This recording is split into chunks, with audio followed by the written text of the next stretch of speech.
വെറും കൈയോടെ ഒരാളിങ്ങെത്തി. എവിടെ? ഞാൻ പറഞ്ഞ സാധനങ്ങളൊക്കെ കാറിലുണ്ടോ?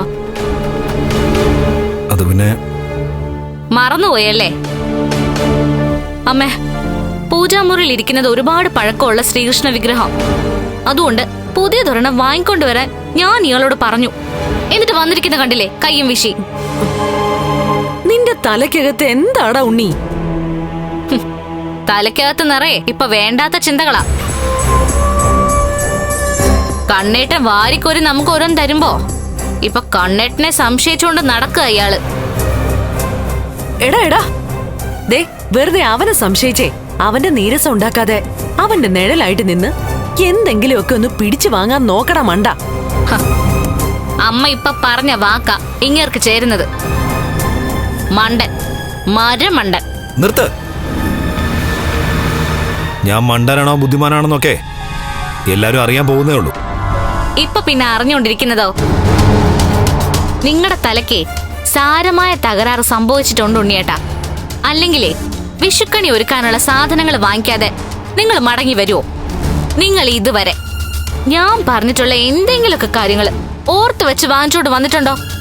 ഒരു കാര്യം 1000 തവണ പറയണം, എന്നാലും രക്ഷയില്ല. അതാണോ അവസ്ഥ? മോളെ, പൈസ ചെലവാകുമെന്ന് കരുതിയായിരിക്കും ഇവൻ വാങ്ങാതിരുന്നത്. ആ, അതിനേ വഴിയുള്ളൂ. കയ്യിലിരിക്കുന്ന കാശുകൊണ്ട് ഒരു 2-3 മുഴം മുല്ലപ്പൂ പോലും അമ്മയുടെ മോൻ എനിക്ക് വാങ്ങിത്തരാറില്ല.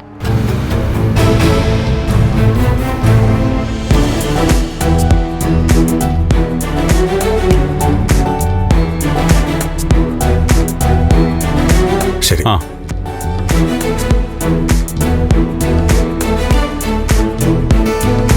ആ, കണ്ണേട്ടൻ വന്നല്ലോ.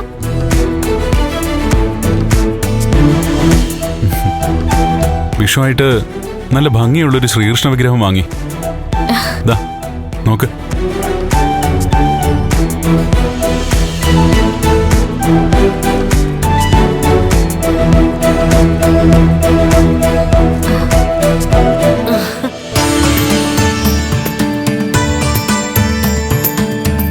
അയ്യോ, ഇതുപോലൊരു വിഗ്രഹം വാങ്ങിക്കണമെന്ന് ഞാൻ കണ്ണേട്ടന്റെ പുന്നാരനിയനോട് പറഞ്ഞതാ. എന്നിട്ട് കൈയും വീശിക്കൊണ്ടാ അയാള് വന്നത്. ദേ നോക്ക്, ഞാൻ പറഞ്ഞതിനേക്കാൾ നല്ല തേജസ്സുള്ള വിഗ്രഹം കൊണ്ടാ കണ്ണേട്ടൻ വന്നിരിക്കുന്നെ. എന്റെ മനസ്സറിഞ്ഞതുപോലെ. ആ, അതിനകത്ത് വിഷു ഒരുക്കേണ്ടതെല്ലാം ഉണ്ട്. അയ്യോ, അതൊക്കെ ഞങ്ങള് വാങ്ങുമായിരുന്നല്ലോടാ. എന്നാലും ഞാനും വാങ്ങി. വിഷു അല്ലേ? അന്ന് രാവിലെ കണി കാണുമ്പോ അതിന് അതിൻ്റെതായ ഭംഗി വേണമല്ലോ. അതിപ്പോ മോള് പറഞ്ഞുകൊണ്ടിരിക്കുകയായിരുന്നടാ, ഇത്തവണത്തെ വിഷുക്കണിയെ കഴിഞ്ഞ തവണത്തെക്കാളും നന്നായിരിക്കണമെന്ന്. അതൊരിക്കലും നന്നാവില്ല. എന്റെ ഭാര്യ ഒരുക്കുന്ന കണിയാ എന്നെ സംബന്ധിച്ചിടത്തോളം ഏറ്റവും നല്ല വിഷുക്കണി. കാണ്, ഇങ്ങനെയാ അറിഞ്ഞ കാര്യങ്ങൾ ചെയ്യേണ്ടത്. കണ്ണേട്ടന്റെ അനിയനായിട്ട് കണ്ണേട്ടന്റെ ഒരു ഗുണവും ഇങ്ങർക്ക് കിട്ടിയില്ലല്ലോ. പൈസ ചെലവാക്കുന്ന കാര്യം വന്നാ ഇവൻ പലതും മറക്കും, മനഃപൂർവ്വം. അത് നീ പറഞ്ഞത് സത്യം. അയ്യോ, ഇതുപോലൊരു പിശുക്കനെ ഞാൻ എന്റെ ജീവിതത്തിൽ ഇന്നേ വരെ കണ്ടിട്ടില്ല. എനിക്കിപ്പോ ജോലിയൊന്നുമില്ല, അതുകൊണ്ട് അത്യാവശ്യം പൈസ സേവ് ചെയ്തത് നല്ലതാ. ഹോ, നിനക്ക് ജോലിയില്ലെങ്കിലും പൈസക്ക് നഷ്ടമൊന്നും വന്നിട്ടില്ലല്ലോ.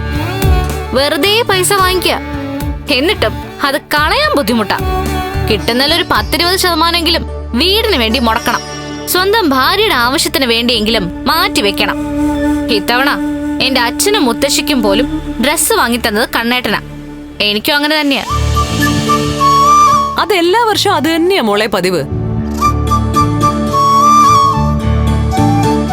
ഇവനെ മനസ്സറിഞ്ഞ ആർക്കും ഒന്നും മേടിച്ചു കൊടുത്തിട്ടില്ല.